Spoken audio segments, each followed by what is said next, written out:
Imagine uma região envolta em mistério e sombras, onde o ambiente é permeado por um ar pesado de estranheza e medo.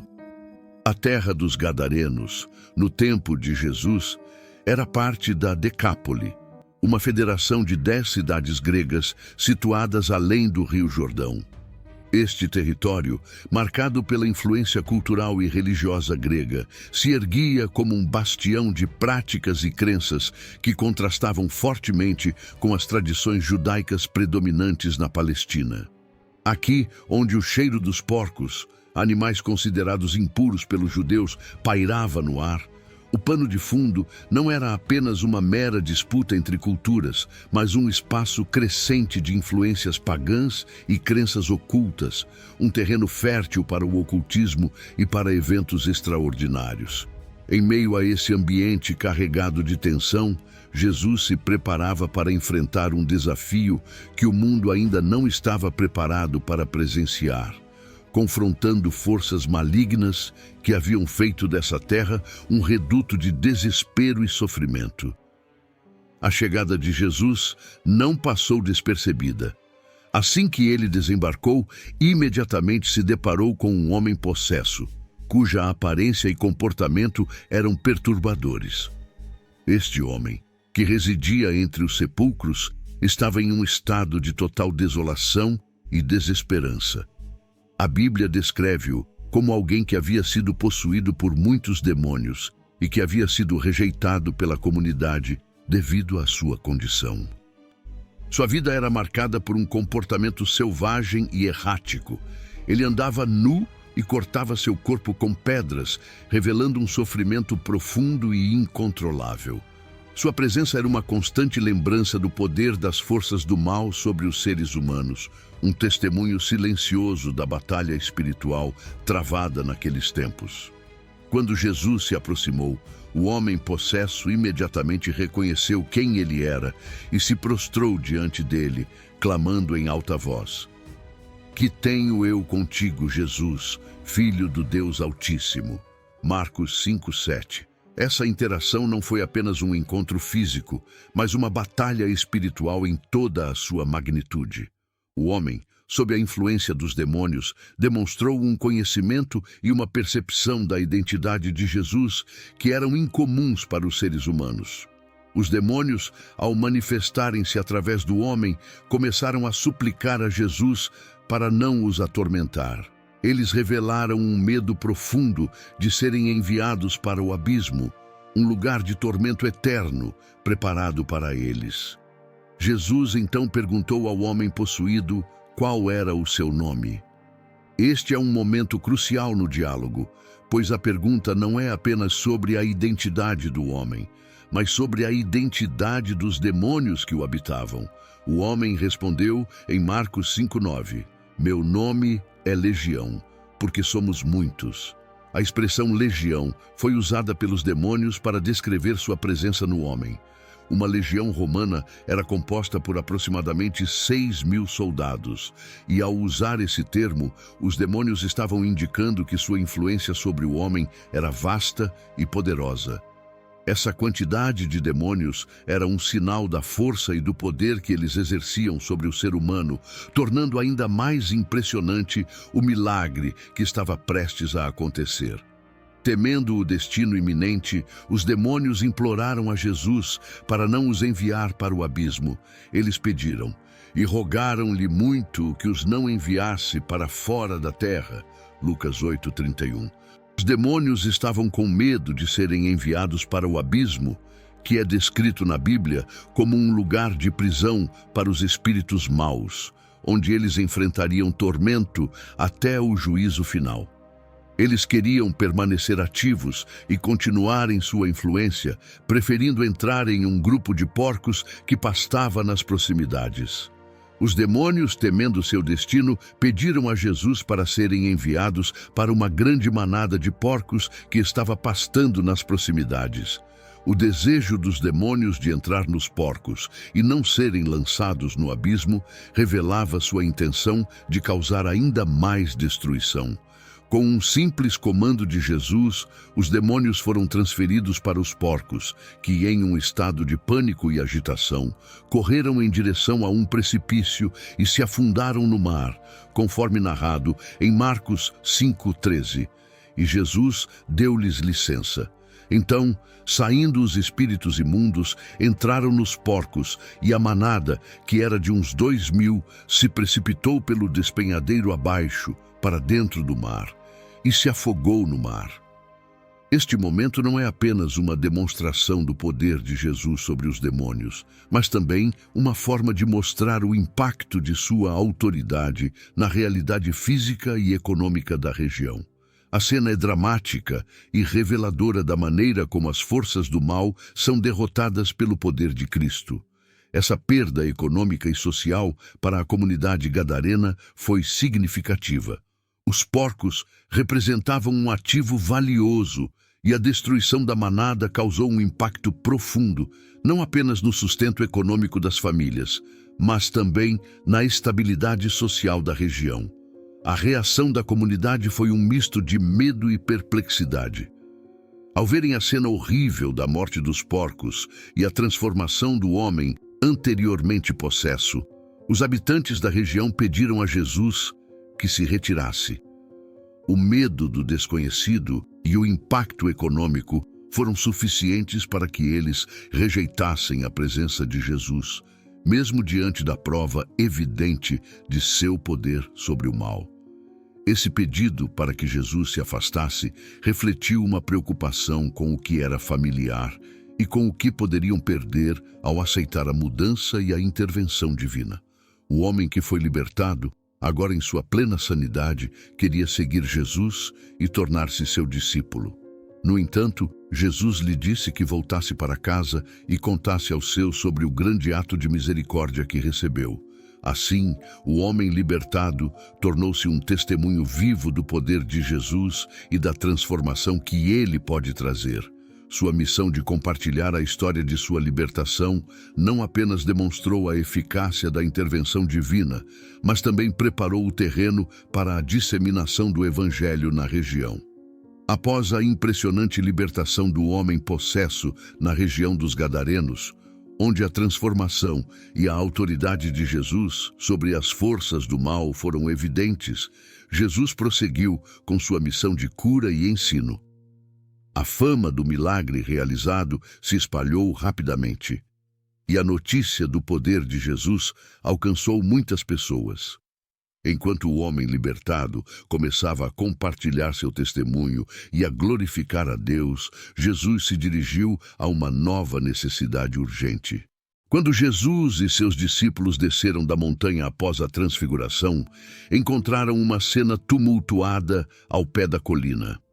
A agitação era visível e o motivo era um grave problema. Um homem desesperado estava lutando para encontrar alívio para seu filho, que sofria de uma condição debilitante, epilepsia agravada por possessão demoníaca. Esse pai, angustiado e aflito, havia levado seu filho a um grupo de discípulos que tentaram ajudar, mas sem sucesso. A Bíblia descreve o estado do menino em Mateus 17:15. Senhor, tem misericórdia de meu filho, que é lunático e padece muito, porque muitas vezes cai no fogo e muitas vezes na água. O pai estava sobrecarregado com o sofrimento constante do filho, que era atormentado por convulsões severas que o jogavam tanto no fogo quanto na água. Essa condição era não apenas fisicamente debilitante, mas também espiritualmente opressiva, sugerindo uma conexão entre a doença e a possessão demoníaca.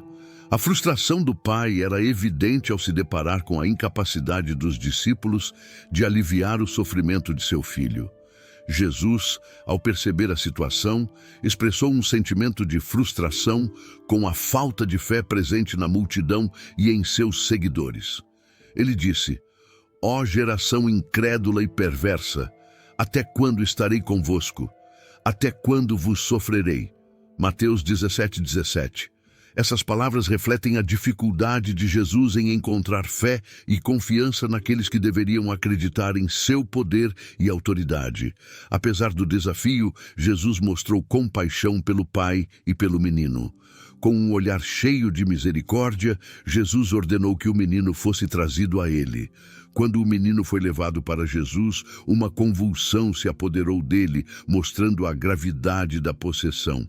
Jesus, sem hesitar, repreendeu o espírito impuro que atormentava o menino e imediatamente a cura começou a se manifestar. O relato em Marcos 9, 25, 27 descreve esse momento dramático. E vendo Jesus que a multidão se estava amontoando, repreendeu o espírito imundo, dizendo-lhe: Espírito mudo e surdo, eu te ordeno, sai dele e nunca mais entres nele. E clamando e agitando-o muito, saiu. E o menino ficou como morto, de modo que muitos diziam: Está morto. Mas Jesus, tomando-o pela mão, o ergueu, e ele se levantou. A cena foi marcada por uma intensa batalha espiritual e física. Mas a autoridade de Jesus foi inquestionável. O espírito impuro foi expulso e o menino, agora livre do tormento, estava em paz. O impacto dessa cura não foi apenas físico, mas também espiritual, demonstrando o poder de Jesus sobre as forças do mal e sua capacidade de restaurar vidas. Após a dramática cura do menino epiléptico, os discípulos estavam em estado de perplexidade e admiração. Eles haviam tentado, sem sucesso, expulsar o demônio que atormentava o menino antes da chegada de Jesus. Agora, com o menino curado e livre do tormento, os discípulos se aproximaram de Jesus, buscando entender o motivo pelo qual suas próprias tentativas falharam. Os evangelhos revelam que os discípulos estavam ansiosos para compreender a razão de sua impotência. Em Mateus 17, 19 e 20, lemos: Então, aproximando-se os discípulos de Jesus, perguntaram-lhe em particular: Por que não pudemos nós expulsá-lo? E Jesus lhes disse: Por causa da vossa pouca fé.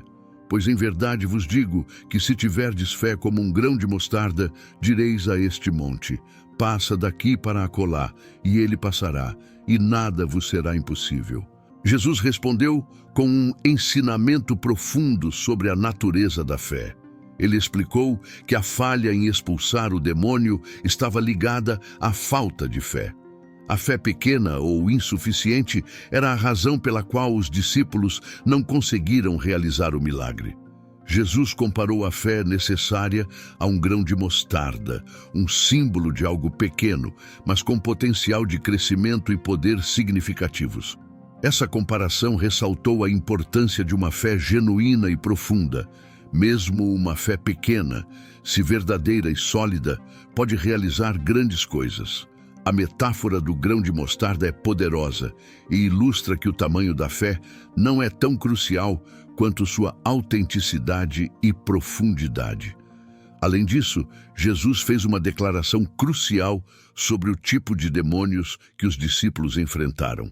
Em Marcos 9, 29, ele explicou: E disse-lhes: Esta casta não pode sair senão por oração e jejum.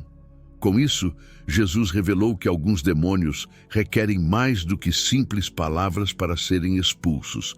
Eles exigem uma preparação espiritual mais intensa, que inclui oração e jejum. A oração e o jejum são práticas que fortalecem a conexão com Deus e aumentam a espiritualidade e a autoridade espiritual. Isso indica que para enfrentar e superar desafios espirituais significativos, é necessário um preparo mais profundo e um compromisso com a vida espiritual.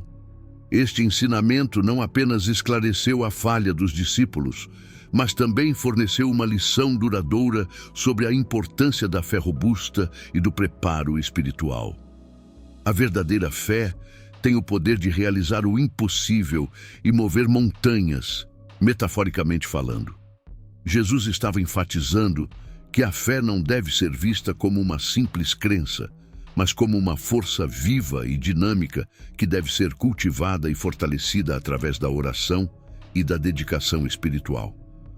O impacto desse milagre foi significativo, Mas havia ainda mais ensinamentos e provas do poder divino por vir. Ao descer da montanha onde a cura ocorreu, Jesus se dirigiu para Cafarnaum, uma cidade onde novos desafios e oportunidades de ensino aguardavam. Cafarnaum, por outro lado, era uma cidade proeminente na Galileia, situada nas margens do Mar da Galileia. Na época de Jesus, essa cidade se destacava como um importante centro de vida religiosa e social para os judeus. A sinagoga de Cafarnaum era não apenas um local de adoração, mas também um centro de ensino e debate sobre as Escrituras. A presença de Jesus em Cafarnaum foi significativa, pois a cidade serviu como um dos principais centros de seu ministério.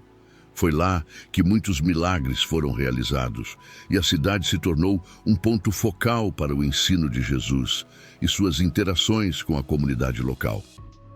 Certo dia, a sinagoga se transformou em um espetáculo de poder e autoridade quando Jesus entrou no local para ensinar. Naquele dia, enquanto Jesus ensinava com uma autoridade que impressionava os presentes, algo inusitado aconteceu. Um homem que estava na sinagoga foi tomado por um espírito impuro, um demônio que imediatamente reagiu à presença de Jesus. A reação do espírito foi violenta e perturbadora. O homem possuído começou a gritar em alta voz, perturbando a congregação e revelando a natureza do demônio que o atormentava. O grito do homem era uma mistura de desespero e hostilidade, uma expressão clara do conflito espiritual que se desenrolava. Em Marcos 1, 23, 24, lemos: E logo na sinagoga deles estava um homem possuído de um espírito imundo, o qual exclamou, dizendo: Ah, que temos nós contigo, Jesus Nazareno? Vieste para nos destruir, sei quem és, o Santo de Deus. O demônio no homem reconheceu Jesus imediatamente, chamando-o de Santo de Deus. Essa declaração não foi apenas um reconhecimento da identidade divina de Jesus, mas também um grito de medo e resistência. O demônio sabia que estava diante de alguém com autoridade e poder superiores, e isso gerou um sentimento de pânico. A pergunta retórica, vieste para nos destruir, refletia a consciência do demônio sobre a iminente derrota e a sua tentativa de escapar do julgamento. Diante dessa situação, Jesus não hesitou. Com uma firmeza e autoridade que contrastava com o tumulto causado pelo demônio, ele ordenou ao espírito impuro que saísse do homem. A ordem de Jesus foi direta e decisiva: cala-te e sai dele. Marcos 1, 25. A palavra de Jesus foi tão poderosa que o espírito imundo obedeceu imediatamente, sem contestação. O demônio, então, saiu do homem com um grito estridente e uma agitação que causaram grande alvoroço entre os presentes. Este evento não apenas demonstrou a autoridade de Jesus sobre os demônios, mas também sublinhou o poder das suas palavras e o domínio absoluto que ele exercia sobre as forças do mal. O impacto desse milagre foi profundo. Os espectadores ficaram maravilhados com a autoridade de Jesus e a eficácia de seu comando. Em Marcos 1, 27, observamos a reação dos presentes. E todos se admiraram, de modo que discutiam entre si, dizendo: que é isto?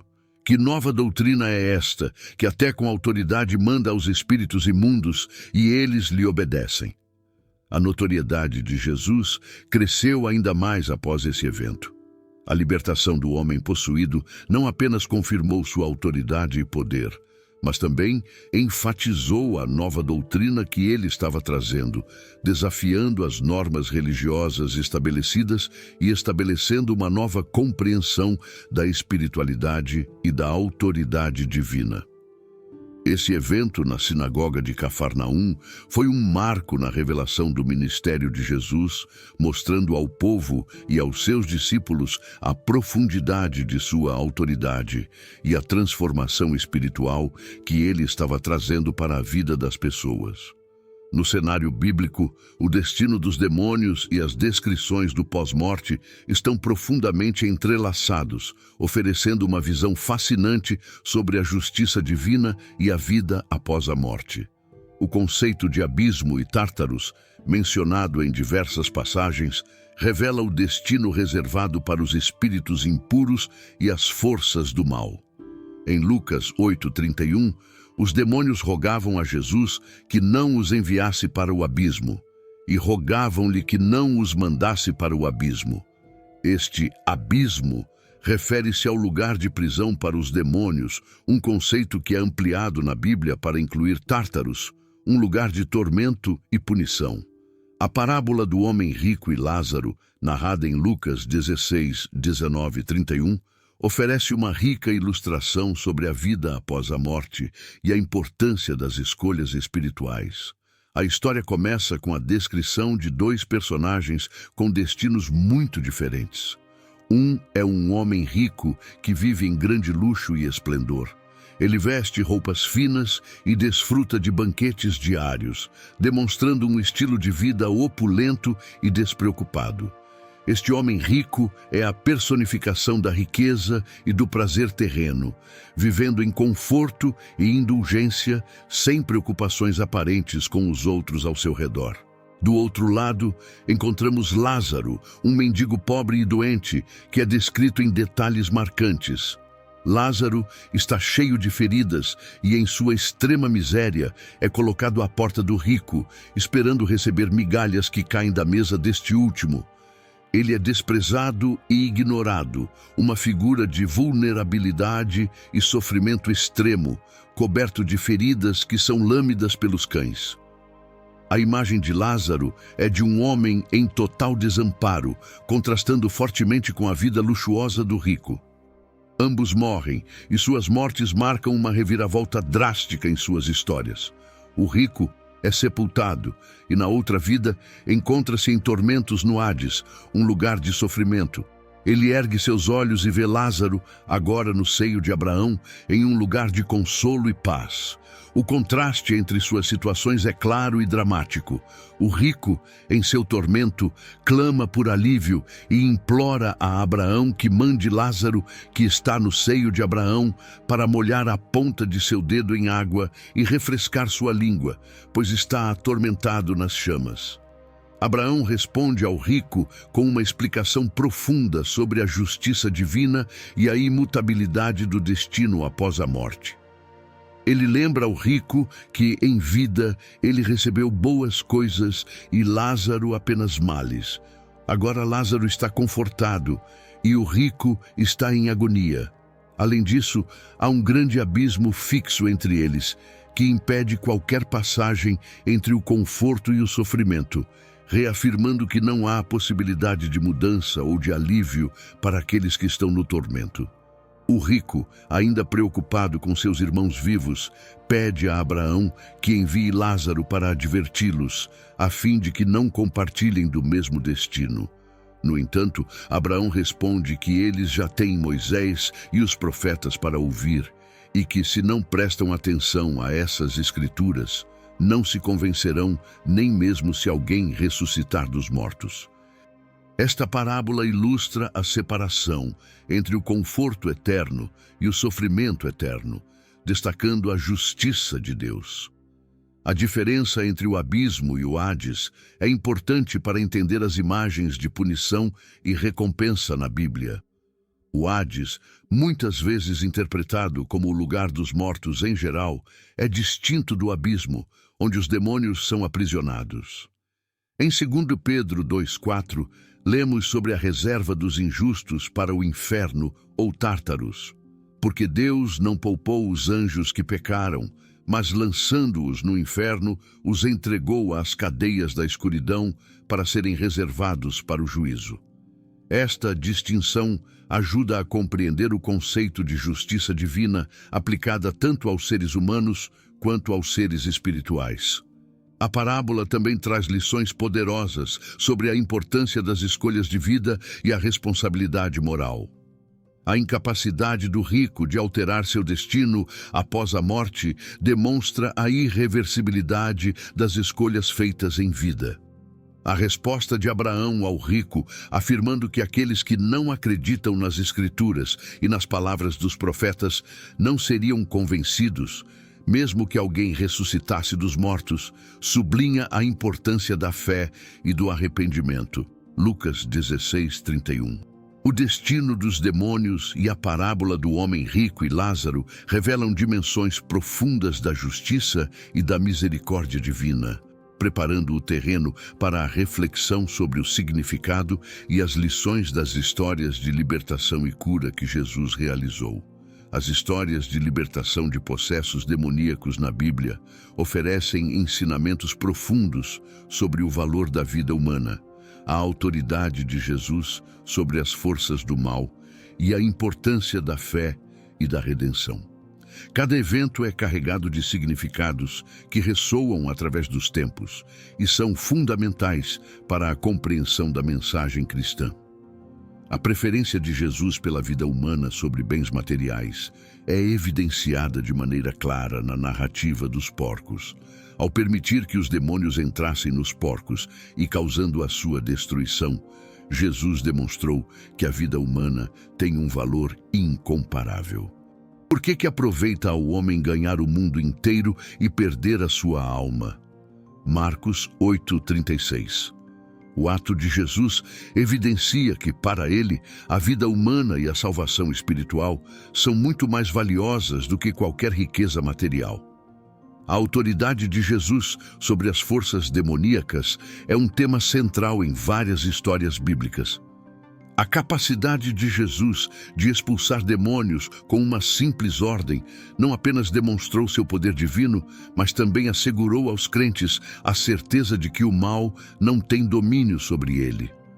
Toda a autoridade me foi dada no céu e na terra. Mateus 28:18.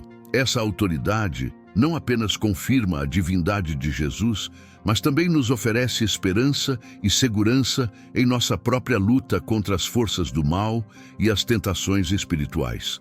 A importância da fé é destacada de maneira poderosa na cura do menino epiléptico e na repreensão dos demônios. Jesus frequentemente apontava para a fé como o componente essencial que desbloqueia o poder divino. Em Mateus 17:20, Jesus diz: "Se tiverdes fé como um grão de mostarda, direis a este monte, passa daqui para acolá e há de passar." Essa ênfase na fé revela que, apesar dos desafios e dificuldades, a confiança em Deus e a crença em seu poder são cruciais para a transformação e a cura espiritual.